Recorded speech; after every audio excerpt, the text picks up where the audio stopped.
Super star Mahesh Babu Varanasi విడుదలకు ముందే wonders చేసేలా ఉంది. ఆల్రెడీ గతంలో 1000 కోట్ల ఓటీటీ ఆఫర్ వచ్చింది అన్నారు. దానికే దర్శక ధీరుడు రాజమౌళి ఒప్పుకోలేదు. అలా ఆ న్యూస్ నేషనల్ లెవెల్లో హాట్ టాపిక్ అయింది. కట్ చేస్తే అందుకు డబుల్ అంటే అక్షరాల 2000 కోట్ల ఆఫర్ని వారణాసి టీం ఎక్స్పెక్ట్ చేస్తోందన్నమాట. తూటాలా దూసుకెళ్తోంది.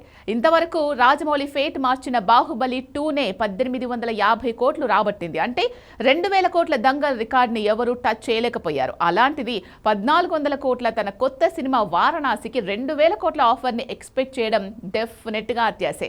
ఎక్కడ కూడా ప్రాక్టికల్గా అనిపించట్లేదు. కానీ టార్గెట్ మాత్రం అదే. ఇందులో సగం ఇచ్చినా చాలు అంటోంది 4000 కోట్లు తగిలిస్తున్న హిందీ సినిమా రామాయణం. టీజర్ పేలుతూనే తూలటంతో వాళ్ళు వారణాసిని చూసి వాతలు పెట్టుకుంటున్నారా? Take a look.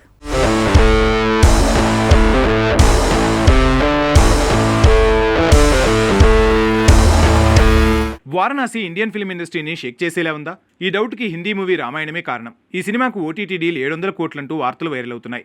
700 కోట్ల డీల్కి నితిన్ తివారీ టీం సిద్ధంగా లేదని తెలుస్తుంది. కనీసం 1000 కోట్ల డీల్ అయితేనే ఒప్పుకుంటామంటోంది. ఇక్కడే వారణాసి రేంజ్ పెరిగింది.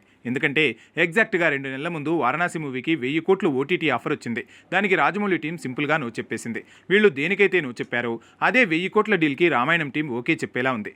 అందుకే వాళ్ళు 700 కోట్లు ఓటీటీ డీల్కి నో చెప్పారు. అంటే 1000 కోట్ల కంటే వారణాసి రేంజ్ ఎక్కువని రాజమౌళి ఫీల్ అవుతుంటే రామాయణం టీం మాత్రం 700 కోట్లు వద్దు 1000 కోట్లు అయితే బెటర్ అంటోంది. అక్కడే వారణాసి మరో మెట్టు ఎక్కవచ్చని కాన్ఫిడెన్స్ లెవెల్లోనే తెలుస్తోంది. విచిత్రం ఏంటంటే వారణాసి 1400 కోట్లతో తీస్తే హిందీ రామాయణం 2 భాగాలుగా తీస్తున్న టోటల్ బడ్జెట్ 4000 కోట్లు. అలా చూసినా వారణాసి కంటే ఎక్కువ బడ్జెటే. కానీ వారణాసి కంటే తక్కువ ఓటీటీ డీల్ 700 కోట్లు ఆఫర్ వస్తే 1000 కోట్లు కావాలంటున్నారు. అదే నెంబర్ని వారణాసి టీం ఎప్పుడో రిజెక్ట్ చేసింది. ఏకంగా 2000 కోట్లకు వారణాసి టీం ప్రిపేర్ అవుతుంది. అందులో భాగంగానే వారణాసిని 2 భాగాలుగా చేయబోతున్నారని సమాచారం.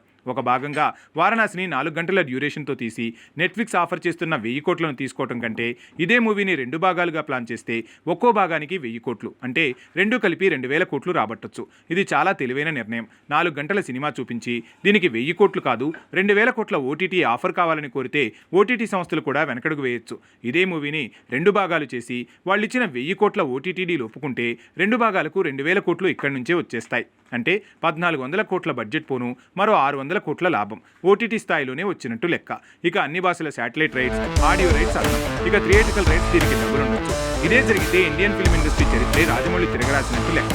ఎందుకంటే ఇంతవరకు దంగల్ రికార్డు 2000 కోట్ల వసూళ్లని ఏ మూవీ బ్రేక్ చేయలేదు. కానీ ఆ రికార్డుని ఓటీటీ డీల్ లెవెల్లోనే వారణాసి బ్రేక్ చేస్తే బాలీవుడ్ వెన్నులో వణుకు రావాల్సిందే. అందుకే హిందీ రామాయణానికి 700 కోట్ల ఓటీటీ డీల్ రాగానే ఆ సినిమా హైలైట్ అవ్వాల్సింది పోయి వారణాసి గొప్పతనం ఎలివేట్ అవుతుంది. ఇది కథలో గాలి ట్విస్ట్ అంటే